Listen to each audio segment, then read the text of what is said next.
میرے بھائیوں،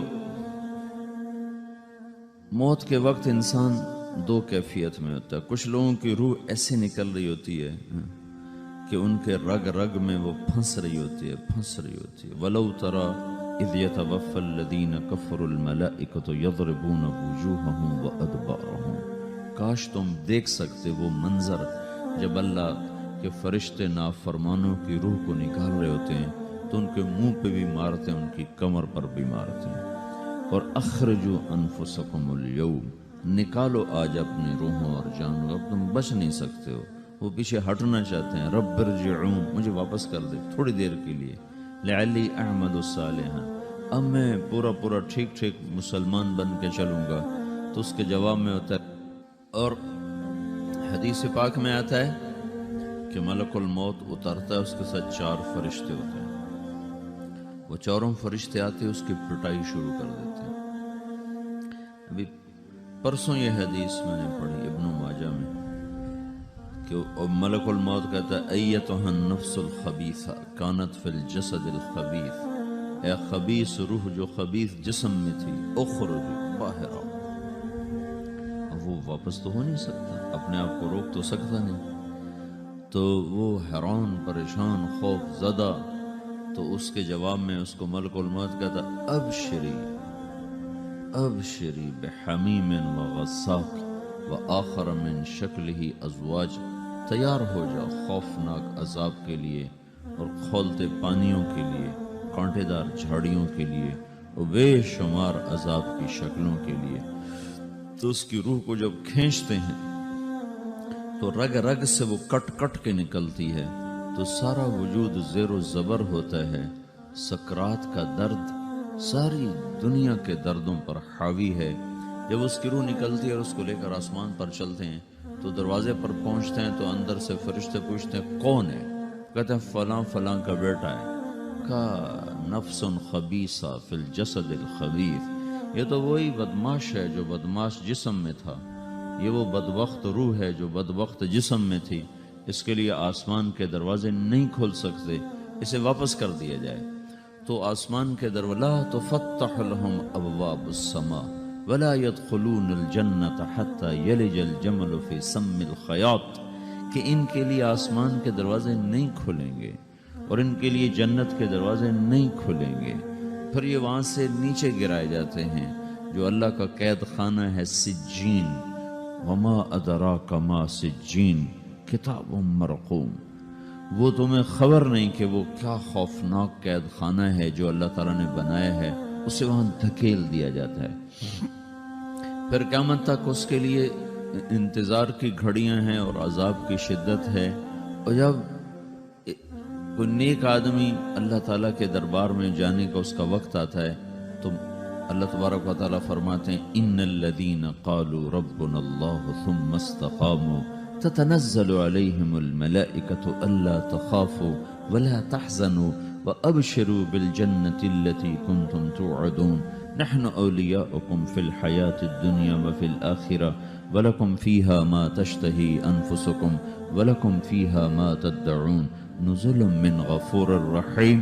جب کوئی نیک مرد عورت کے جانے کا وقت آتا ہے تو اس کے لیے بھی فرشتے آتے ہیں اور آ کر اس کو خوشخبری دیتے ہیں اور آ کر اس کو تسلی دیتے ہیں کہ آپ غم نہ کریں، پیچھے والے بھی آپ کو مل جائیں گے، آپ خوف نہ کریں، آگے ساری منزلیں آپ کے لیے آسان ہیں، آپ کے لیے جنت بھی تیار ہے، رب بھی مہربان ہے۔ اور حدیث پاک میں آتا ہے کہ ملک الموت اور 4 فرشتے آتے ہیں، وہ 4 فرشتے اس کو سہلاتے ہیں، دباتے ہیں کہ موت کا درد اسے محسوس نہ ہو۔ اور ملک الموت فرماتے ہیں ایتھا النفس الحمیدہ کانت فی الجسد الحمید اخرجی، اے نیک روح جو نیک جسم میں تھی باہر آؤ۔ کیا کرو؟ وابشری بروح وریحان ورب راض عنک غیر غضبان، آپ کو بشارت ہو آپ کے لیے جنت تیار ہو چکی ہے اور وہاں کی ساری نعمتیں آپ کے لیے میسر ہو چکی ہیں اور اللہ آپ پہ راضی ہو چکا ہے اور اللہ آپ پہ خوش ہو چکا ہے۔ اس پر اس کی روح کو نکالا جاتا ہے، پھر سارے فرشتے اس کو استقبال کے ساتھ جب آسمان پر لے جاتے ہیں تو اندر سے پوچھتے ہیں کون ہے؟ کہ فلاں فلاں کا بیٹا، فلاں فلاں کی بیٹی۔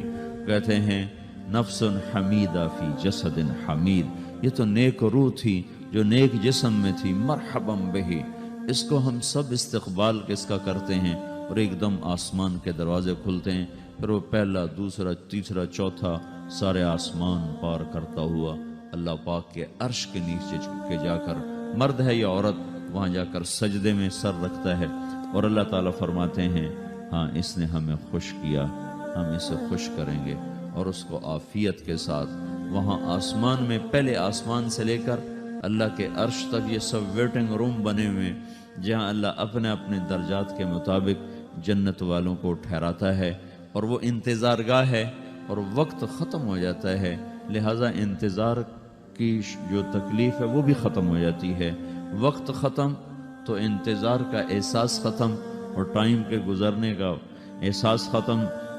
تو جیسے اصحاب کہف کو اللہ نے غار میں داخل کر کے تو غار کے اندر سے وقت کو نکال کے باہر پھینک دیا، باہر 300 سال گزرے، اندر آدھا ہی دن گزرا تھا۔ وہ جب اٹھے ہیں تو وہ 25 برس کا نوجوان 325 سال کا ہو کے نہیں اٹھا، وہ 25 سال کی عمر میں اٹھا ہے، نہ ناخن بڑا ہے، نہ مونچھیں بڑی ہیں، نہ ان کی داڑیاں لمبی ہوئی ہیں، جو کہ تو زندہ تھے، مر نہیں گئے تھے، تو زندہ کے تو بال بھی بڑھتے ہیں، ناخن بھی بڑھتے ہیں، لیکن وہ اس طرح اٹھے کہ 300 برس گزر گئے، اور 25 برس کا نوجوان 25 سال کی عمر میں اٹھا ہے، 20 برس کا 20 برس کی عمر میں اٹھا ہے، اور وہ کہنے لگے کم لبثنا، بھائی کتنا ٹھہرے ہیں، کہ یومن او بعض یومن، لگتا ہے کوئی دن، آدھا دن ٹھہرے ہیں۔ وہ صحیح کہہ رہے تھے، باہر اللہ تعالیٰ نے وقت کی گھڑی کو چلائے رکھا، اور اندر غار میں اس کو سوئچ آف کر دیا، نکال دیا، کہ یہاں وقت کو داخل نہیں ہونے دیا، تو وقت کے گزرنے سے جو بھی اثرات مرتب ہوتے ہیں وہ ان پر مرتب نہیں ہوئے، تو وہ 20 آدھے دن کے بعد اٹھے ہیں، باہر 300 سال، اندر آدھا دن۔ یہی کچھ اللہ تبارک و تعالیٰ برزخ میں کر دیتا ہے، وقت کو ختم کر دیتا ہے، گزرنے کا احساس نہیں ہوتا ہے۔ تو اس طرح میرے عزیزو، یہ دو موتیں ہر انسان دیکھتا ہے، یا وہ جنت کے فرشتوں کا استقبال دیکھتا ہے، یا جہنم کے فرشتوں کی مار اور پٹائی کو سہتا ہے۔ رابعہ بصری رحمۃ اللہ علیہ کا انتقال ہونے لگا تو انہوں نے رات کو فوت ہوئی، تو انہوں نے اپنی خادمہ کو بلا کے فرمایا کہ کسی کو بتانا نہیں، جب میں مر جاؤں تو پڑوس میں 2-4 کو بلا کر نا میرا جنازہ پڑھوا دینا، اور جس کرتے میں تہجد پڑھتی تھی وہی میرا کفن بنا دینا، اور صبح بے شک لوگوں کو بتا دینا، میرے مرنے کے بعد میری میت کو رکھنا نہیں، فوراً دبا دینا۔ تو ان کا انتقال ہوا تو انہوں نے پڑوس کے 2-4 10-20 آدمی بلائے، اور ان کو تدفین تجہیز سب کچھ ہو گئی، صبح شور مچا کہ وہ رابعہ بصری کا انتقال ہو گیا۔ تو اگلے دن وہ خواب میں اس خادمہ کو ملی اور کہا بیٹی تیری بڑی مہربانی، تو نے میری وصیت کے مطابق عمل کیا۔ اس نے دیکھا کہ انہوں نے ایک خوبصورت سبز لباس پہنا ہوا ہے، تو وہ فرمانے لگی، انہوں نے سوال کیا کہ آپ کے ساتھ قبر میں کیا ہوا؟ تو وہ کہنے لگی کہ میرے پاس منکر نکیر آئے تھے اور مجھ سے کہنے لگے من رب کی، تیرا رب کون ہے؟ تو میں نے کہا سبحان اللہ، 40 برس جس کو میں نہ بھلا سکی اس کو 4 ہاتھ زمین میں آ کے میں بھول جاؤں گی۔ ان کا 42 برس کی عمر میں انتقال ہوا تھا۔ تو وہ کہنے لگے سبحان اللہ، جس کو میں 40 برس نہ بھولا سکی میں اسے 4 ہاتھ زمین کے اندر آ کے بھول جاؤں گی۔ تو منکر نکیر کہنے لگے اس کا کیا حساب لینا؟ پھر انہوں نے پوچھا کہ وہ آپ کا وہ کرتا کہاں گیا تہجد والا جس میں آپ کو کفن دیا تھا؟ کہا وہ اللہ نے مجھ سے لے لیا ہے اور میرے اعمال کے خزانے میں رکھ دیا ہے، قیامت کے دن میرا وہ کرتا بھی میرے ترازو میں تولا جائے گا، اور مجھے یہ لباس پہنایا ہے جو جنت کا لباس ہے۔ یہ بھی ایک موت ہے۔ اس طرح بھی لوگ مرتے ہیں۔ اور دوسری بھی ایک موت ہے، ہمارے علاقے کی بتا رہا ہوں، اپنے علاقے کی۔ ایک زمیندار مر گیا، اس کی قبر کھودی، ساری بچھوؤں سے بھری ہوئی، ایسے جیسے چیونٹیاں پھر رہی ہوتی، تو انہیں وہ بند کر کے دوسری کھودی، ساری بچھوؤں سے بھری ہوئی، پھر وہ بند کر کے تیسری کھودی، ساری بچھوؤں سے بھری ہوئی۔ قبرستان میں اتنے بچھو کہاں سے آ گئے؟ یہ زمین کے بچھو نہیں ہے، یہ آخرت کی بلائیں ہیں جس کے ساتھ اب اسے قیامت تک رہنا ہے اور گزارا کرنا ہے۔